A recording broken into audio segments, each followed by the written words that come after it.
United National Party parliamentarian Karu Jayasuriya says that during the past few months, the rule of law in the country has deteriorated. Issuing a media release, Karu Jayasuriya points out that the present government has forgotten that it is only through rule of law that the continuity of the executive, legislature and the judiciary can be ensured.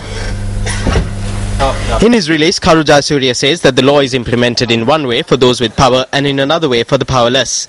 Jayasuriya cites the violent suppression and abduction of persons who demonstrate for their rights within the framework of democracy as an example of this deterioration. The release further reads that 4 students of the Jaffna University who acted democratically on behalf of their views have been arrested by the TID, labelling them as LTTE suspects and are now being kept at a rehabilitation camp in Vaunia. He points out that no charges have been filed against the said 4 university students and their parents are not being allowed to look into their well-being. Karu Jayasuriya noted that the government must take a look at its conduct at the brink of the dawn of the year 2013. Karu Jayasuriya reiterates that the government must also think about how problems have been aggravated due to its dormant reactions to requests made by the chief prelates and other religious leaders for the government to step away from their strict policies regarding national problems and adopt a more flexible approach. The release further notes that the government has not taken appropriate steps with regard to proposals made by international organizations, including the United Nations and the Commonwealth. The release issued by United National Party parliamentarian Karu Jayasuriya further reads that if the government does not rethink these matters, the day that the pressure that the government puts on the people would boomerang on the government itself is not far away. The Lawyers Collective says that it is with shock and dismay that it has observed an organized series of programs in state electronic media targeting the Chief Justice and leading lawyers who are challenging the impeachment motion. Issuing a media release, the collective of lawyers notes that they have particularly noted that ministers and well-known hate campaigners and Hudson Samarsinger are involved in these baseless propaganda programs. The release notes that among the false accusations intended to mislead the public, they have stated that the Chief Justice has fixed the benches in the Court of Appeal. However, it is common knowledge that the Chief Justice has no role to play in arranging any bench whatsoever in the Court of Appeal. The release further reads that their insinuations that the Chief Justice selected a bench to hear her case is an insult to the dignity and integrity of the judges of the country's higher judiciary. The release also adds that the contents of these programs are malicious and contemptuous, and all those who are involved in them are liable to be dealt with for contempt of court and civil defamation. Therefore, the collective of lawyers in their release urge the ministers concerned to conduct themselves with dignity and caution the public not to be misled by the false propaganda by these unruly and unethical elements. The Unity Through Power Devolution movement convened a media briefing in Colombo today.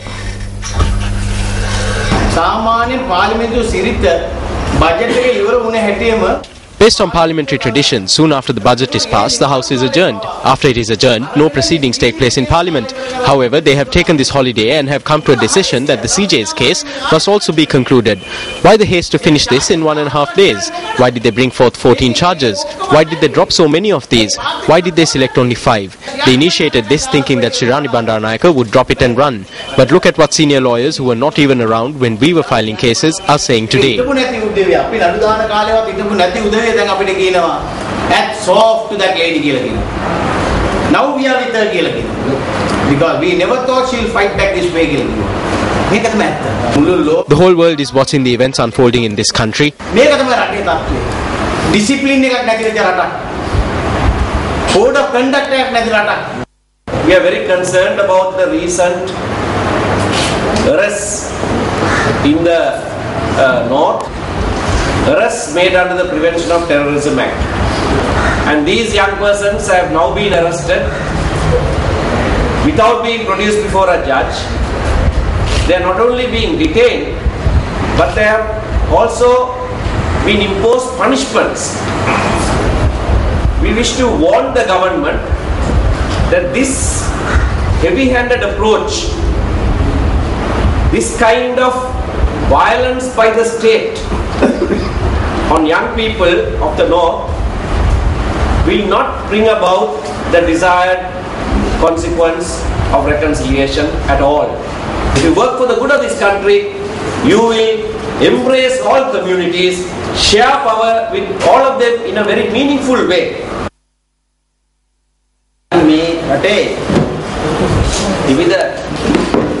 Government factions on various levels have in various parts of the island started talking about nationalist culture based on the census which concluded recently. Some of them are saying that the Muslim and Tamil population in Colombo has increased.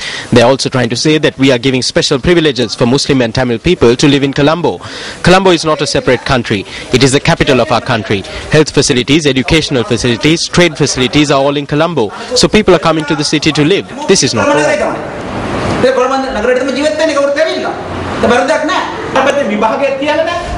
We can't hold an examination. No matter what examination is held, the results are lost. When tuition class operators become ministers, all this falls into the hands of tuition class operators. I too was taught by him. I too was a stooge. We are also given the question papers. We too looked at those and sat for the examination. We paid 60 rupees a month. We were given it and we used to photocopy it in bulk before the examination. So I passed economics. Ministers like these come forward and reprimand the officials while maintaining that they are not responsible for the leaks. A government cannot continue to function in this manner. The senior DIG in charge of the Western Province, Anura Senanayake, says that the police will strive to secure the maximum punishment for the suspect in the Colombo National Museum theft. Speaking at a media briefing convened in Colombo today, he said that there was no other force behind the robbery. On the 17th of March, several items were stolen from the National Museum in Colombo. 10 gold-plated swords, 18 silver rings, 93 gold coins, 34 ancient currency notes and other items were stolen. On the 27th of last month, Lansage Priyantha Mendis, alias Kangatta, was arrested in Negombo on suspicion of being involved in the theft. On the 28th, the CID was granted permission by the courts to detain and interrogate the suspect for 3 months. At a media briefing held at police headquarters today, information regarding the investigation thus far was revealed. We wanted to find out whether an influential person or if some trader was behind this robbery. If it was stolen by someone who had knowledge of artifacts, then would pieces of the artifacts been given to various persons in Grand Pass and Bandaragama. Whatever we recovered was found in garbage heaps from gold traders and underworld figures. If these were stolen under the instructions of an influential person, would these artifacts be used in this manner? No. 3 fingerprints were obtained from the scene. All 3 fingerprints are similar to the fingerprints of Kangatta. We will use this evidence to see he is given the due punishment by court. Like we have told you, we will prove in court that this individual is a criminal. We will strive to secure the maximum punishment.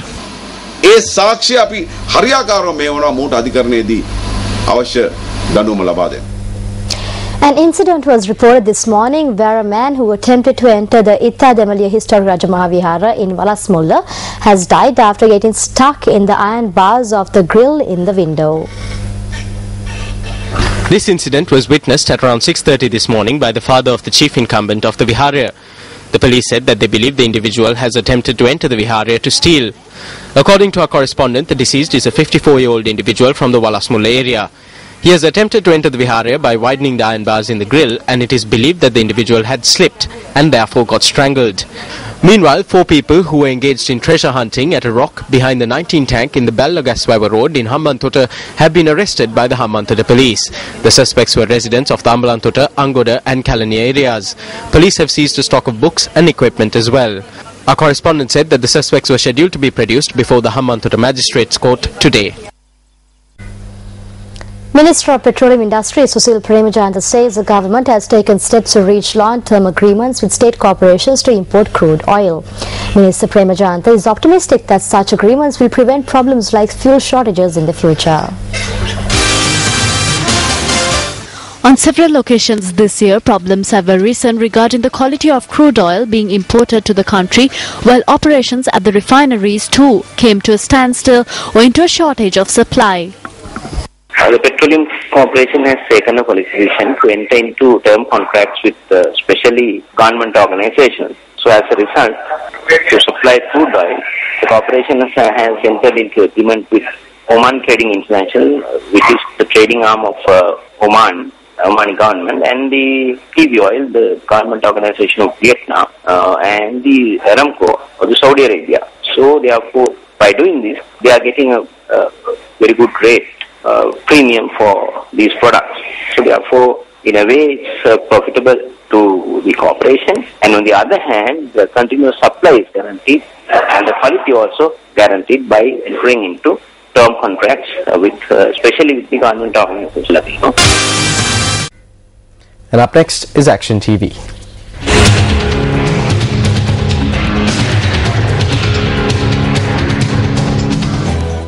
A research ship belonging to the National Aquatic Resources Research and Development Agency anchored in Beruwala sunk following the tsunami 8 years ago.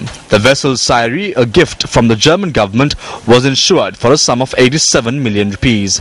However, as a result of a decision taken by the Nara administration to remove certain equipment from the vessel for renovation before it sank, the insurance payment only amounted to 57 million rupees.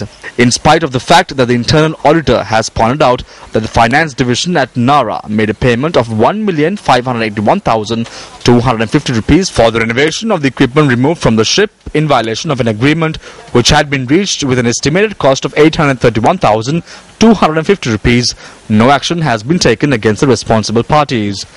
The head of the finance division at Nara, who thus caused the agency a loss of 750,000 rupees, on the 27th of January, addressed a letter to an assistant secretary of the Ministry of Fisheries and Aquatic Resources Development, asking that he arrive at a conclusion regarding a decision taken by the finance division head. The head of the finance division at Nara has comprehensively outlined the system employed by him. The head of the finance division of Nara had decided that treasury bills held by Nara on the 5th of June 2009, valued at close to 85.6 million rupees, be converted into fixed deposits in violation of the Finance Act No. 38 of 1971 without obtaining approval from the Treasury. The funds were accumulated by investing the insurance payment received for the ship Syri 2 years prior in treasury bills. These letters establish that the investment decision to convert the treasury bills into fixed deposits is one that was taken within the space of a few hours. These letters affirm that the head of Nara's finance division had made inquiries regarding the ability to convert the bills into fixed deposits from a branch office of a state bank, received a response from the bank and carried out a conversion on the same day. This makes it clear that the decision to convert the treasury bills into fixed deposits is one that was taken by the board of directors of Nara. At the time that the financial head of Nara addressed the letter, the losses incurred by Nara through the conversion of the treasury bills into fixed deposits was close to 30 million rupees.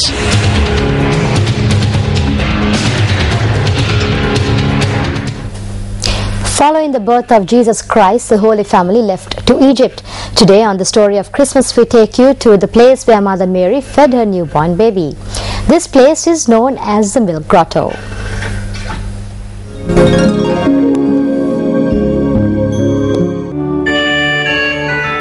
The Milk Grotto is located in close proximity to the Church of the Nativity, located in the area which comes under Palestine. Today, a church could be seen at this location.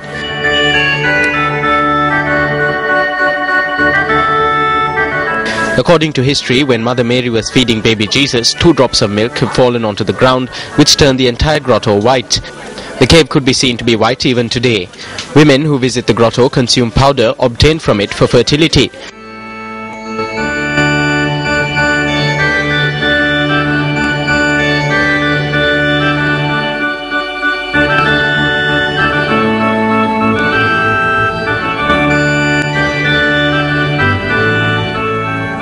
According to the Bible, the Holy Family which left to Egypt has returned to Nazareth in Israel following the death of King Herod. Tomorrow, on the Story of Christmas, we visit St. Joseph's Church in Nazareth, where Jesus spent his childhood.